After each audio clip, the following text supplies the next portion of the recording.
Sessions ನ್ಯಾಯಾಧೀಶರು ಬೇಲನ್ನು reject ಮಾಡಿದ್ಮೇಲೆ ಹೈಕೋರ್ಟ್ಗೆ ಬಂದಿದೆ. ಹೈಕೋರ್ಟ್ ನ್ಯಾಯಾಧೀಶರು ಏನೇ ತೀರ್ಪನ್ನು ಬರೆದರೂ ಕೂಡ ಕೊನೆಗೆ ಆ ಜಜ್ಮೆಂಟಲ್ಲಿ ಕೂಡ ಅವ್ರು ಮೆನ್ಷನ್ ಮಾಡಿರ್ತಾರೆ, ಈ ತೀರ್ಪಿನಲ್ಲಿ ನಾನು ಎಕ್ಸ್ಪ್ಲೇನ್ ಮಾಡಿರೋ ಅನೇಕ ಅಂಶಗಳು, ನಾನು ಟಚ್ ಮಾಡಿರೋ ಎಷ್ಟೋ ಅಂಶಗಳು ಸೆಷನ್ಸ್ ನ್ಯಾಯಾಧೀಶರು ತಾವು ಟ್ರಯಲ್ ಮಾಡುವಾಗ ಇದಕ್ಕೆ you should not be prejudiced by this option.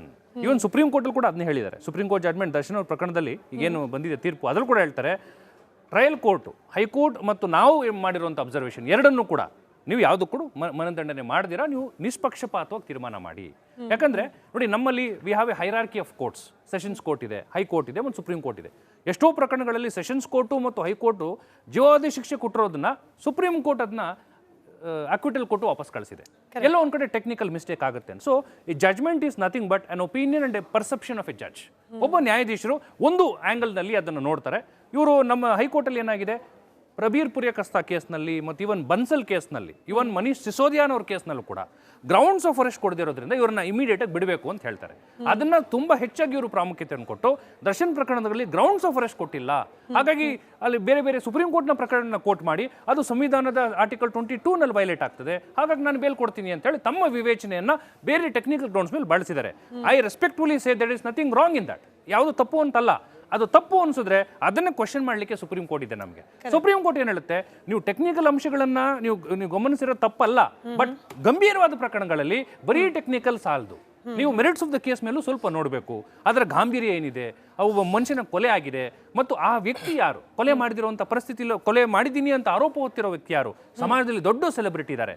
ಮತ್ತು ಇನ್ನೊಂದೆರಡು ಅಂಶಗಳು ಕೊನೆಯಲ್ಲಿ ಜಸ್ಟಿಸ್ ಆನರಬಲ್ ಜಸ್ಟಿಸ್ ಪಡಿವಾಳದವ್ರು ಮೆನ್ಷನ್ ಮಾಡ್ತಾರೆ, ಈ ಜೈಲಲ್ಲಿ ಕೂತ್ಕೊಂಡು ಸಿಗರೇಟ್ ಅನ್ನು ಕುಡಿಯುವಂಥದ್ದು, ಆ ಜೈಲಲ್ಲಿ ತಾವು ಬಳಸೋ ಸೆಷನ್ಸ್ ನ್ಯಾಯಾಧೀಶರು ಬೇಲನ್ನು ರಿಜೆಕ್ಟ್ ಮಾಡಿದ್ಮೇಲೆ ಹೈಕೋರ್ಟ್ಗೆ ಬಂದಿದೆ. ಹೈಕೋರ್ಟ್ ನ್ಯಾಯಾಧೀಶರು ಏನೇ ತೀರ್ಪನ್ನು ಬರೆದರೂ ಕೂಡ ಕೊನೆಗೆ ಆ ಜಜ್ಮೆಂಟಲ್ಲಿ ಕೂಡ ಅವ್ರು ಮೆನ್ಷನ್ ಮಾಡಿರ್ತಾರೆ, ಈ ತೀರ್ಪಿನಲ್ಲಿ ನಾನು ಎಕ್ಸ್ಪ್ಲೇನ್ ಮಾಡಿರೋ ಅನೇಕ ಅಂಶಗಳು, ನಾನು ಟಚ್ ಮಾಡಿರೋ ಎಷ್ಟೋ ಅಂಶಗಳು ಸೆಷನ್ಸ್ ನ್ಯಾಯಾಧೀಶರು ತಾವು ಟ್ರಯಲ್ ಮಾಡುವಾಗ ಇದಕ್ಕೆ you should not be prejudiced by this option.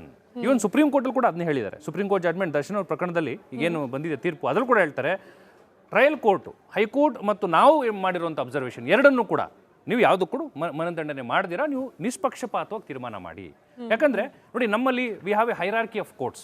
Sessions court ಇದೆ, ಹೈಕೋರ್ಟ್ ಇದೆ ಮತ್ತು ಸುಪ್ರೀಂ ಕೋರ್ಟ್ ಇದೆ.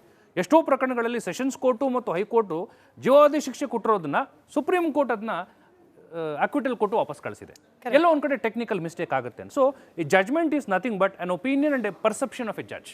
ಒಬ್ಬ ನ್ಯಾಯಾಧೀಶರು ಒಂದು ಆ್ಯಂಗಲ್ನಲ್ಲಿ ಅದನ್ನು ನೋಡ್ತಾರೆ.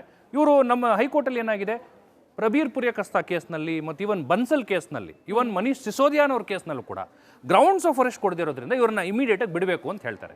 ಅದನ್ನ ತುಂಬಾ ಹೆಚ್ಚಾಗಿ ಇವರು ಪ್ರಾಮುಖ್ಯತೆಯನ್ನು ಕೊಟ್ಟು ದರ್ಶನ್ ಪ್ರಕರಣದಲ್ಲಿ ಗ್ರೌಂಡ್ಸ್ ಆಫ್ ಅರೆಸ್ಟ್ ಕೊಟ್ಟಿಲ್ಲ, ಹಾಗಾಗಿ ಅಲ್ಲಿ ಬೇರೆ ಬೇರೆ ಸುಪ್ರೀಂ ಕೋರ್ಟ್ನ ಪ್ರಕರಣ ಕೋರ್ಟ್ ಮಾಡಿ ಅದು ಸಂವಿಧಾನದ ಆರ್ಟಿಕಲ್ 22ನಲ್ಲಿ ವೈಲೇಟ್ ಆಗ್ತದೆ, ಹಾಗಾಗಿ ನಾನು ಬೇಲ್ ಕೊಡ್ತೀನಿ ಅಂತ ಹೇಳಿ ತಮ್ಮ ವಿವೇಚನೆಯನ್ನ ಬೇರೆ ಟೆಕ್ನಿಕಲ್ ಗ್ರೌಂಡ್ಸ್ ಮೇಲೆ ಬಳಸಿದ್ದಾರೆ. I respectfully say that is nothing wrong in that. ಯಾವುದು ತಪ್ಪು ಅಂತಲ್ಲ, ಅದು ತಪ್ಪು ಅನ್ಸಿದ್ರೆ ಅದನ್ನ ಕ್ವಶನ್ ಮಾಡಲಿಕ್ಕೆ ಸುಪ್ರೀಂ ಕೋರ್ಟ್ ಇದೆ ನಮಗೆ. ಸುಪ್ರೀಂ ಕೋರ್ಟ್ ಏನ್ ಹೇಳುತ್ತೆ, ನೀವು ಟೆಕ್ನಿಕಲ್ ಅಂಶಗಳನ್ನ ನೀವು ಗಮನಿಸಿರೋ ತಪ್ಪಲ್ಲ, ಬಟ್ ಗಂಭೀರವಾದ ಪ್ರಕರಣಗಳಲ್ಲಿ ಬರೀ ಟೆಕ್ನಿಕಲ್ ಸಾಲದು, ನೀವು ಮೆರಿಟ್ಸ್ ಆಫ್ ದ ಕೇಸ್ ಮೇಲೂ ಸ್ವಲ್ಪ ನೋಡಬೇಕು. ಅದರ ಗಾಂಭೀರ್ಯ ಏನಿದೆ, ಒಬ್ಬ ಮನುಷ್ಯನ ಕೊಲೆ ಆಗಿದೆ ಮತ್ತು ಆ ವ್ಯಕ್ತಿ ಯಾರು, ಕೊಲೆ ಮಾಡಿದಿರುವಂಥ ಪರಿಸ್ಥಿತಿಯಲ್ಲಿ ಕೊಲೆ ಮಾಡಿದ್ದೀನಿ ಅಂತ ಆರೋಪ ಹೊತ್ತಿರೋ ವ್ಯಕ್ತಿ ಯಾರು, ಸಮಾಜದಲ್ಲಿ ದೊಡ್ಡ ಸೆಲೆಬ್ರಿಟಿ ಇದ್ದಾರೆ. ಮತ್ತು ಇನ್ನೊಂದೆರಡು ಅಂಶಗಳು ಕೊನೆಯಲ್ಲಿ ಜಸ್ಟಿಸ್ ಆನರಬಲ್ ಜಸ್ಟಿಸ್ ಪಡಿವಾಳದವ್ರು ಮೆನ್ಷನ್ ಮಾಡ್ತಾರೆ, ಈ ಜೈಲಲ್ಲಿ ಕೂತ್ಕೊಂಡು ಸಿಗರೇಟ್ ಅನ್ನು ಕುಡಿಯುವಂಥದ್ದು, ಆ ಜೈಲಲ್ಲಿ ತಾವು ಬಳಸೋ ಸೆಷನ್ಸ್ ನ್ಯಾಯಾಧೀಶರು ಬೇಲನ್ನು ರಿಜೆಕ್ಟ್ ಮಾಡಿದ್ಮೇಲೆ ಹೈಕೋರ್ಟ್ಗೆ ಬಂದಿದೆ. ಹೈಕೋರ್ಟ್ ನ್ಯಾಯಾಧೀಶರು ಏನೇ ತೀರ್ಪನ್ನು ಬರೆದರೂ ಕೂಡ ಕೊನೆಗೆ ಆ ಜಜ್ಮೆಂಟಲ್ಲಿ ಕೂಡ ಅವ್ರು ಮೆನ್ಷನ್ ಮಾಡಿರ್ತಾರೆ, ಈ ತೀರ್ಪಿನಲ್ಲಿ ನಾನು ಎಕ್ಸ್ಪ್ಲೇನ್ ಮಾಡಿರೋ ಅನೇಕ ಅಂಶಗಳು, ನಾನು ಟಚ್ ಮಾಡಿರೋ ಎಷ್ಟೋ ಅಂಶಗಳು ಸೆಷನ್ಸ್ ನ್ಯಾಯಾಧೀಶರು ತಾವು ಟ್ರಯಲ್ ಮಾಡುವಾಗ ಇದಕ್ಕೆ you should not be prejudiced by this option. Even supreme ಕೋರ್ಟಲ್ಲಿ ಕೂಡ ಅದನ್ನೇ ಹೇಳಿದ್ದಾರೆ. ಸುಪ್ರೀಂ ಕೋರ್ಟ್ ಜಡ್ಮೆಂಟ್ ದರ್ಶನ್ ಅವ್ರ ಪ್ರಕರಣದಲ್ಲಿ ಏನು ಬಂದಿದೆ ತೀರ್ಪು, ಅದ್ರಲ್ಲಿ ಕೂಡ ಹೇಳ್ತಾರೆ ಟ್ರಯಲ್ ಕೋರ್ಟು, ಹೈಕೋರ್ಟ್ ಮತ್ತು ನಾವು ಮಾಡಿರುವಂಥ ಅಬ್ಸರ್ವೇಷನ್ ಎರಡನ್ನೂ ಕೂಡ ನೀವು ಯಾವುದು ಕೂಡ ಮನದಂಡನೆ ಮಾಡಿದಿರಾ, ನೀವು ನಿಷ್ಪಕ್ಷಪಾತವಾಗಿ ತೀರ್ಮಾನ ಮಾಡಿ. ಯಾಕಂದ್ರೆ ನೋಡಿ, ನಮ್ಮಲ್ಲಿ we have A hierarchy of courts. Sessions court ಇದೆ, ಹೈಕೋರ್ಟ್ ಇದೆ ಮತ್ತು ಸುಪ್ರೀಂ ಕೋರ್ಟ್ ಇದೆ. ಎಷ್ಟೋ ಪ್ರಕರಣಗಳಲ್ಲಿ ಸೆಷನ್ಸ್ ಕೋರ್ಟು ಮತ್ತು ಹೈಕೋರ್ಟು ಜೀವಾವಧಿ ಶಿಕ್ಷೆ ಕೊಟ್ಟಿರೋದನ್ನ ಸುಪ್ರೀಂ ಕೋರ್ಟ್ ಅದನ್ನ ಅಕ್ವಿಟಲ್ ಕೊಟ್ಟು ವಾಪಸ್ ಕಳಿಸಿದೆ. ಎಲ್ಲೋ ಒಂದು ಕಡೆ ಟೆಕ್ನಿಕಲ್ ಮಿಸ್ಟೇಕ್ ಆಗುತ್ತೆ. ಸೊ ಈ judgement is nothing but an opinion and a perception of a judge. ಒಬ್ಬ ನ್ಯಾಯಾಧೀಶರು ಒಂದು ಆ್ಯಂಗಲ್ನಲ್ಲಿ ಅದನ್ನು ನೋಡ್ತಾರೆ. ಇವರು ನಮ್ಮ ಹೈಕೋರ್ಟಲ್ಲಿ ಏನಾಗಿದೆ, ಪ್ರಬೀರ್ ಪುರಿಯಕಸ್ತಾ ಕೇಸ್ನಲ್ಲಿ ಮತ್ತು ಇವನ್ ಬನ್ಸಲ್ ಕೇಸ್ನಲ್ಲಿ ಇವನ್ ಮನೀಶ್ ಸಿಸೋದಿಯಾನ್ ಅವ್ರ ಕೇಸ್ನಲ್ಲೂ ಕೂಡ ಗ್ರೌಂಡ್ಸ್ ಆಫ್ ಅರೆಸ್ಟ್ ಕೊಡದಿರೋದ್ರಿಂದ ಇವ್ರನ್ನ ಇಮಿಡಿಯೇಟ್ ಆಗಿ ಬಿಡಬೇಕು ಅಂತ ಹೇಳ್ತಾರೆ. ಅದನ್ನ ತುಂಬಾ ಹೆಚ್ಚಾಗಿ ಇವರು ಪ್ರಾಮುಖ್ಯತೆಯನ್ನು ಕೊಟ್ಟು ದರ್ಶನ್ ಪ್ರಕರಣದಲ್ಲಿ ಗ್ರೌಂಡ್ಸ್ ಆಫ್ ಅರೆಸ್ಟ್ ಕೊಟ್ಟಿಲ್ಲ, ಹಾಗಾಗಿ ಅಲ್ಲಿ ಬೇರೆ ಬೇರೆ ಸುಪ್ರೀಂ ಕೋರ್ಟ್ನ ಪ್ರಕರಣ ಕೋರ್ಟ್ ಮಾಡಿ ಅದು ಸಂವಿಧಾನದ ಆರ್ಟಿಕಲ್ 22 ನಲ್ಲಿ ವೈಲೇಟ್ ಆಗ್ತದೆ, ಹಾಗಾಗಿ ನಾನು ಬೇಲ್ ಕೊಡ್ತೀನಿ ಅಂತ ಹೇಳಿ ತಮ್ಮ ವಿವೇಚನೆಯನ್ನ ಬೇರೆ ಟೆಕ್ನಿಕಲ್ ಗ್ರೌಂಡ್ಸ್ ಮೇಲೆ ಬಳಸಿದ್ದಾರೆ. I respectfully say that is nothing wrong in that. ಯಾವುದು ತಪ್ಪು ಅಂತಲ್ಲ, ಅದು ತಪ್ಪು ಅನ್ಸಿದ್ರೆ ಅದನ್ನ ಕ್ವಶನ್ ಮಾಡ್ಲಿಕ್ಕೆ ಸುಪ್ರೀಂ ಕೋರ್ಟ್ ಇದೆ ನಮಗೆ. ಸುಪ್ರೀಂ ಕೋರ್ಟ್ ಏನ್ ಹೇಳುತ್ತೆ, ನೀವು ಟೆಕ್ನಿಕಲ್ ಅಂಶಗಳನ್ನ ನೀವು ಗಮನಿಸಿರೋ ತಪ್ಪಲ್ಲ, ಬಟ್ ಗಂಭೀರವಾದ ಪ್ರಕರಣಗಳಲ್ಲಿ ಬರೀ ಟೆಕ್ನಿಕಲ್ ಸಾಲದು, ನೀವು ಮೆರಿಟ್ಸ್ ಆಫ್ ದ ಕೇಸ್ ಮೇಲೂ ಸ್ವಲ್ಪ ನೋಡಬೇಕು. ಅದರ ಗಾಂಭೀರ್ಯ ಏನಿದೆ, ಅವು ಮನುಷ್ಯನ ಕೊಲೆ ಆಗಿದೆ ಮತ್ತು ಆ ವ್ಯಕ್ತಿ ಯಾರು, ಕೊಲೆ ಮಾಡಿದಿರುವಂಥ ಪರಿಸ್ಥಿತಿ, ಕೊಲೆ ಮಾಡಿದ್ದೀನಿ ಅಂತ ಆರೋಪ ಹೊತ್ತಿರೋ ವ್ಯಕ್ತಿ ಯಾರು, ಸಮಾಜದಲ್ಲಿ ದೊಡ್ಡ ಸೆಲೆಬ್ರಿಟಿ ಇದ್ದಾರೆ. ಮತ್ತು ಇನ್ನೊಂದೆರಡು ಅಂಶಗಳು ಕೊನೆಯಲ್ಲಿ ಆನರಬಲ್ ಜಸ್ಟಿಸ್ ಪಡಿವಾಳ ಅವರು ಮೆನ್ಷನ್ ಮಾಡ್ತಾರೆ. ಈ ಜೈಲಲ್ಲಿ ಕೂತ್ಕೊಂಡು ಸಿಗರೇಟ್ ಅನ್ನು ಕುಡಿಯುವಂಥದ್ದು, ಆ ಜೈಲಲ್ಲಿ ತಾವು ಬಳಸೋ ಸೆಷನ್ಸ್ ನ್ಯಾಯಾಧೀಶರು ಬೇಲನ್ನು ರಿಜೆಕ್ಟ್ ಮಾಡಿದ್ಮೇಲೆ ಹೈಕೋರ್ಟ್ಗೆ ಬಂದಿದೆ. ಹೈಕೋರ್ಟ್ ನ್ಯಾಯಾಧೀಶರು ಏನೇ ತೀರ್ಪನ್ನು ಬರೆದರೂ ಕೂಡ ಕೊನೆಗೆ ಆ ಜಜ್ಮೆಂಟಲ್ಲೂ ಕೂಡ ಅವ್ರು ಮೆನ್ಷನ್ ಮಾಡಿರ್ತಾರೆ. ಈ ತೀರ್ಪಿನಲ್ಲಿ ನಾನು ಎಕ್ಸ್ಪ್ಲೇನ್ ಮಾಡಿರೋ ಅನೇಕ ಅಂಶಗಳು, ನಾನು ಟಚ್ ಮಾಡಿರೋ ಎಷ್ಟೋ ಅಂಶಗಳು ಸೆಷನ್ಸ್ ನ್ಯಾಯಾಧೀಶರು ತಾವು ಟ್ರಯಲ್ ಮಾಡುವಾಗ ಇದಕ್ಕೆ you should not be prejudice by this option. Even supreme ಕೋರ್ಟಲ್ಲಿ ಕೂಡ ಅದನ್ನೇ ಹೇಳಿದ್ದಾರೆ. ಸುಪ್ರೀಂ ಕೋರ್ಟ್ ಜಡ್ಜ್ಮೆಂಟ್ ದರ್ಶನ್ ಅವ್ರ ಪ್ರಕರಣದಲ್ಲಿ ಈಗೇನು ಬಂದಿದೆ ತೀರ್ಪು, ಅದ್ರಲ್ಲಿ ಕೂಡ ಹೇಳ್ತಾರೆ ಟ್ರಯಲ್ ಕೋರ್ಟು, ಹೈಕೋರ್ಟ್ ಮತ್ತು ನಾವು ಮಾಡಿರುವಂಥ ಅಬ್ಸರ್ವೇಷನ್ ಎರಡನ್ನೂ ಕೂಡ ನೀವು ಯಾವುದು ಕೂಡ ಮನದಂಡನೆ ಮಾಡಿದಿರಾ, ನೀವು ನಿಷ್ಪಕ್ಷಪಾತವಾಗಿ ತೀರ್ಮಾನ ಮಾಡಿ. ಯಾಕಂದ್ರೆ ನೋಡಿ, ನಮ್ಮಲ್ಲಿ we have A hierarchy of courts. Sessions court ಇದೆ, ಹೈಕೋರ್ಟ್ ಇದೆ ಮತ್ತು ಸುಪ್ರೀಂ ಕೋರ್ಟ್ ಇದೆ. ಎಷ್ಟೋ ಪ್ರಕರಣಗಳಲ್ಲಿ ಸೆಷನ್ಸ್ ಕೋರ್ಟು ಮತ್ತು ಹೈಕೋರ್ಟು ಜೀವಾವಧಿ ಶಿಕ್ಷೆ ಕೊಟ್ಟಿರೋದನ್ನ ಸುಪ್ರೀಂ ಕೋರ್ಟ್ ಅದನ್ನ ಅಕ್ವಿಟಲ್ ಕೊಟ್ಟು ವಾಪಸ್ ಕಳಿಸಿದೆ. ಎಲ್ಲೋ ಒಂದು ಕಡೆ ಟೆಕ್ನಿಕಲ್ ಮಿಸ್ಟೇಕ್ ಆಗುತ್ತೆ. ಸೊ ಈ judgement is nothing but an opinion and a perception of a judge. ಒಬ್ಬ ನ್ಯಾಯಾಧೀಶರು ಒಂದು ಆ್ಯಂಗಲ್ನಲ್ಲಿ ಅದನ್ನು ನೋಡ್ತಾರೆ. ಇವರು ನಮ್ಮ ಹೈಕೋರ್ಟಲ್ಲಿ ಏನಾಗಿದೆ, ಪ್ರಬೀರ್ ಪುರಿಯಕಸ್ತಾ ಕೇಸ್ನಲ್ಲಿ ಮತ್ತು ಇವನ್ ಬನ್ಸಲ್ ಕೇಸ್ನಲ್ಲಿ ಇವನ್ ಮನೀಶ್ ಸಿಸೋದಿಯಾನ್ ಅವ್ರ ಕೇಸ್ನಲ್ಲೂ ಕೂಡ ಗ್ರೌಂಡ್ಸ್ ಆಫ್ ಅರೆಸ್ಟ್ ಕೊಡದಿರೋದ್ರಿಂದ ಇವ್ರನ್ನ ಇಮಿಡಿಯೇಟ್ ಆಗಿ ಬಿಡಬೇಕು ಅಂತ ಹೇಳ್ತಾರೆ.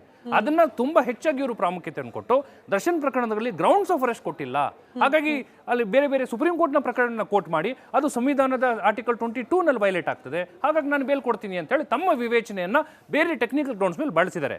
I respectfully say that is nothing wrong in that. ಯಾವುದು ತಪ್ಪು ಅಂತಲ್ಲ, ಅದು ತಪ್ಪು ಅನ್ಸಿದ್ರೆ ಅದನ್ನ ಕ್ವಶನ್ ಮಾಡ್ಲಿಕ್ಕೆ ಸುಪ್ರೀಂ ಕೋರ್ಟ್ ಇದೆ ನಮಗೆ. ಸುಪ್ರೀಂ ಕೋರ್ಟ್ ಏನ್ ಹೇಳುತ್ತೆ, ನೀವು ಟೆಕ್ನಿಕಲ್ ಅಂಶಗಳನ್ನ ನೀವು ಗಮನಿಸಿರೋ ತಪ್ಪಲ್ಲ, ಬಟ್ ಗಂಭೀರವಾದ ಪ್ರಕರಣಗಳಲ್ಲಿ ಬರೀ ಟೆಕ್ನಿಕಲ್ ಸಾಲದು, ನೀವು ಮೆರಿಟ್ಸ್ ಆಫ್ ದ ಕೇಸ್ ಮೇಲೂ ಸ್ವಲ್ಪ ನೋಡಬೇಕು. ಅದರ ಗಾಂಭೀರ್ಯ ಏನಿದೆ, ಅವು ಮನುಷ್ಯನ ಕೊಲೆ ಆಗಿದೆ ಮತ್ತು ಆ ವ್ಯಕ್ತಿ ಯಾರು, ಕೊಲೆ ಮಾಡಿದಿರುವಂಥ ಪರಿಸ್ಥಿತಿ, ಕೊಲೆ ಮಾಡಿದ್ದೀನಿ ಅಂತ ಆರೋಪ ಹೊತ್ತಿರೋ ವ್ಯಕ್ತಿ ಯಾರು, ಸಮಾಜದಲ್ಲಿ ದೊಡ್ಡ ಸೆಲೆಬ್ರಿಟಿ ಇದ್ದಾರೆ. ಮತ್ತು ಇನ್ನೊಂದೆರಡು ಅಂಶಗಳು ಕೊನೆಯಲ್ಲಿ ಆನರಬಲ್ ಜಸ್ಟಿಸ್ ಪಡಿವಾಳ ಅವರು ಮೆನ್ಷನ್ ಮಾಡ್ತಾರೆ. ಈ ಜೈಲಲ್ಲಿ ಕೂತ್ಕೊಂಡು ಸಿಗರೇಟ್ ಅನ್ನು ಕುಡಿಯುವಂಥದ್ದು, ಆ ಜೈಲಲ್ಲಿ ತಾವು ಬಳಸೋ ಸೆಷನ್ಸ್ ನ್ಯಾಯಾಧೀಶರು ಬೇಲನ್ನು ರಿಜೆಕ್ಟ್ ಮಾಡಿದ್ಮೇಲೆ ಹೈಕೋರ್ಟ್ಗೆ ಬಂದಿದೆ. ಹೈಕೋರ್ಟ್ ನ್ಯಾಯಾಧೀಶರು ಏನೇ ತೀರ್ಪನ್ನು ಬರೆದರೂ ಕೂಡ ಕೊನೆಗೆ ಆ ಜಜ್ಮೆಂಟಲ್ಲೂ ಕೂಡ ಅವ್ರು ಮೆನ್ಷನ್ ಮಾಡಿರ್ತಾರೆ.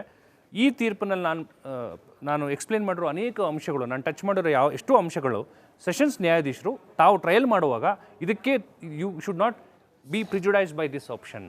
ಇವನ್ ಸುಪ್ರೀಂ ಕೋರ್ಟಲ್ಲಿ ಕೂಡ ಅದನ್ನೇ ಹೇಳಿದ್ದಾರೆ. ಸುಪ್ರೀಂ ಕೋರ್ಟ್ ಜಡ್ಜ್ಮೆಂಟ್ ದರ್ಶನ್ ಅವ್ರ ಪ್ರಕರಣದಲ್ಲಿ ಈಗೇನು ಬಂದಿದೆ ತೀರ್ಪು, ಅದ್ರಲ್ಲಿ ಕೂಡ ಹೇಳ್ತಾರೆ ಟ್ರಯಲ್ ಕೋರ್ಟು, ಹೈಕೋರ್ಟ್ ಮತ್ತು ನಾವು ಮಾಡಿರುವಂಥ ಅಬ್ಸರ್ವೇಷನ್ ಎರಡನ್ನೂ ಕೂಡ ನೀವು ಯಾವುದು ಕೂಡ ಮನದಂಡನೆ ಮಾಡಿದಿರಾ, ನೀವು ನಿಷ್ಪಕ್ಷಪಾತವಾಗಿ ತೀರ್ಮಾನ ಮಾಡಿ. ಯಾಕಂದ್ರೆ ನೋಡಿ, ನಮ್ಮಲ್ಲಿ we have A hierarchy of courts. Sessions court ಇದೆ, ಹೈಕೋರ್ಟ್ ಇದೆ ಮತ್ತು ಸುಪ್ರೀಂ ಕೋರ್ಟ್ ಇದೆ. ಎಷ್ಟೋ ಪ್ರಕರಣಗಳಲ್ಲಿ ಸೆಷನ್ಸ್ ಕೋರ್ಟು ಮತ್ತು ಹೈಕೋರ್ಟು ಜೀವಾವಧಿ ಶಿಕ್ಷೆ ಕೊಟ್ಟಿರೋದನ್ನ ಸುಪ್ರೀಂ ಕೋರ್ಟ್ ಅದನ್ನ ಅಕ್ವಿಟಲ್ ಕೊಟ್ಟು ವಾಪಸ್ ಕಳಿಸಿದೆ. ಎಲ್ಲೋ ಒಂದು ಕಡೆ ಟೆಕ್ನಿಕಲ್ ಮಿಸ್ಟೇಕ್ ಆಗುತ್ತೆ. ಸೊ ಈ judgement is nothing but an opinion and a perception of a judge. ಒಬ್ಬ ನ್ಯಾಯಾಧೀಶರು ಒಂದು ಆ್ಯಂಗಲ್ನಲ್ಲಿ ಅದನ್ನು ನೋಡ್ತಾರೆ. ಇವರು ನಮ್ಮ ಹೈಕೋರ್ಟಲ್ಲಿ ಏನಾಗಿದೆ, ಪ್ರಬೀರ್ ಪುರಿಯಕಸ್ತಾ ಕೇಸ್ನಲ್ಲಿ ಮತ್ತು ಇವನ್ ಬನ್ಸಲ್ ಕೇಸ್ನಲ್ಲಿ ಇವನ್ ಮನೀಶ್ ಸಿಸೋದಿಯಾನ್ ಅವ್ರ ಕೇಸ್ನಲ್ಲೂ ಕೂಡ ಗ್ರೌಂಡ್ಸ್ ಆಫ್ ಅರೆಸ್ಟ್ ಕೊಡದಿರೋದ್ರಿಂದ ಇವ್ರನ್ನ ಇಮಿಡಿಯೇಟ್ ಆಗಿ ಬಿಡಬೇಕು ಅಂತ ಹೇಳ್ತಾರೆ. ಅದನ್ನ ತುಂಬಾ ಹೆಚ್ಚಾಗಿ ಇವರು ಪ್ರಾಮುಖ್ಯತೆಯನ್ನು ಕೊಟ್ಟು ದರ್ಶನ್ ಪ್ರಕರಣದಲ್ಲಿ ಗ್ರೌಂಡ್ಸ್ ಆಫ್ ಅರೆಸ್ಟ್ ಕೊಟ್ಟಿಲ್ಲ, ಹಾಗಾಗಿ ಅಲ್ಲಿ ಬೇರೆ ಬೇರೆ ಸುಪ್ರೀಂ ಕೋರ್ಟ್ನ ಪ್ರಕರಣ ಕೋರ್ಟ್ ಮಾಡಿ ಅದು ಸಂವಿಧಾನದ ಆರ್ಟಿಕಲ್ 22 ನಲ್ಲಿ ವೈಲೇಟ್ ಆಗ್ತದೆ, ಹಾಗಾಗಿ ನಾನು ಬೇಲ್ ಕೊಡ್ತೀನಿ ಅಂತ ಹೇಳಿ ತಮ್ಮ ವಿವೇಚನೆಯನ್ನ ಬೇರೆ ಟೆಕ್ನಿಕಲ್ ಗ್ರೌಂಡ್ಸ್ ಮೇಲೆ ಬಳಸಿದ್ದಾರೆ. I respectfully say that is nothing wrong in that. ಯಾವುದು ತಪ್ಪು ಅಂತಲ್ಲ, ಅದು ತಪ್ಪು ಅನ್ಸಿದ್ರೆ ಅದನ್ನ ಕ್ವಶನ್ ಮಾಡ್ಲಿಕ್ಕೆ ಸುಪ್ರೀಂ ಕೋರ್ಟ್ ಇದೆ ನಮಗೆ. ಸುಪ್ರೀಂ ಕೋರ್ಟ್ ಏನ್ ಹೇಳುತ್ತೆ, ನೀವು ಟೆಕ್ನಿಕಲ್ ಅಂಶಗಳನ್ನ ನೀವು ಗಮನಿಸಿರೋ ತಪ್ಪಲ್ಲ, ಬಟ್ ಗಂಭೀರವಾದ ಪ್ರಕರಣಗಳಲ್ಲಿ ಬರೀ ಟೆಕ್ನಿಕಲ್ ಸಾಲದು, ನೀವು ಮೆರಿಟ್ಸ್ ಆಫ್ ದ ಕೇಸ್ ಮೇಲೂ ಸ್ವಲ್ಪ ನೋಡಬೇಕು. ಅದರ ಗಾಂಭೀರ್ಯ ಏನಿದೆ, ಅವು ಮನುಷ್ಯನ ಕೊಲೆ ಆಗಿದೆ ಮತ್ತು ಆ ವ್ಯಕ್ತಿ ಯಾರು, ಕೊಲೆ ಮಾಡಿದಿರುವಂಥ ಪರಿಸ್ಥಿತಿ, ಕೊಲೆ ಮಾಡಿದ್ದೀನಿ ಅಂತ ಆರೋಪ ಹೊತ್ತಿರೋ ವ್ಯಕ್ತಿ ಯಾರು, ಸಮಾಜದಲ್ಲಿ ದೊಡ್ಡ ಸೆಲೆಬ್ರಿಟಿ ಇದ್ದಾರೆ. ಮತ್ತು ಇನ್ನೊಂದೆರಡು ಅಂಶಗಳು ಕೊನೆಯಲ್ಲಿ ಆನರಬಲ್ ಜಸ್ಟಿಸ್ ಪಡಿವಾಳ ಅವರು ಮೆನ್ಷನ್ ಮಾಡ್ತಾರೆ. ಈ ಜೈಲಲ್ಲಿ ಕೂತ್ಕೊಂಡು ಸಿಗರೇಟ್ ಅನ್ನು ಕುಡಿಯುವಂಥದ್ದು, ಆ ಜೈಲಲ್ಲಿ ತಾವು ಬಳಸೋ